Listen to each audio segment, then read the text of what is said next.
কিন্তু আগামী জুন মাস থেকে কোনো আটা রেশনের মাধ্যমে বিলি বন্টন হবে না। এফসিআই যে গম পাঠাবে সেই গমই পশ্চিমবঙ্গের আমজনতার মাধ্যমে বিলি বন্টন হবে।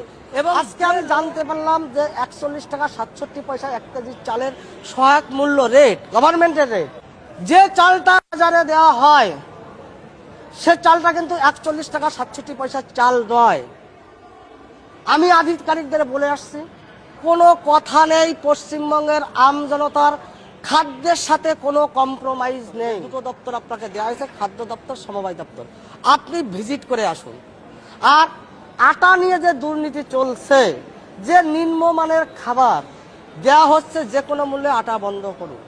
আমি 11 তারিখে যে সঙ্গে সঙ্গে বলেছিলাম আধিকারিকদের, আজকে থেকে কোনো আটা ডিস্ট্রিবিউশন হবে না। আমাকে আধিকারিকরা বলেছিলেন, সাহেব গভর্নমেন্টের 600 কোটি টাকা লস হবে। তখন আমি ভাবলাম যে ব্যাপারটা, আমি দাদার সঙ্গে কথা বললাম। দাদা বললেন এই মাসটা আপনি দেখুন।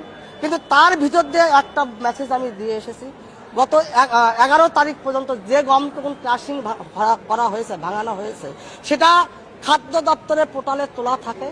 সেটা আমি বলেছি কালকে থেকে কোনো গমের ক্রাশিং যেন খাদ্য দপ্তরে কোনো পোর্টালে না ওঠে। যতটুকুন গম, যতটুকুন আটা আছে ডিস্ট্রিবিউটারদের কাছে, তারা সেটাই সেইভাবে ডিস্ট্রিবিউট করবে, সমপরিমাণে আটার গম মিলিয়ে। কিন্তু আগামী জুন মাস থেকে কোনো আটা রেশনের মাধ্যমে বিলি বন্টন হবে না। এফসিআই যে গম পাঠাবে সেই গমই পশ্চিমবঙ্গের আমজনতার মাধ্যমে বিলি বন্টন হবে। এবং যে লো ক্যাটাগরি খাদ্য দ্রব্য সামগ্রী দেওয়া হচ্ছে, আজকে আমি জানতে পারলাম যে 41 টাকা 67 পয়সা 1 কেজি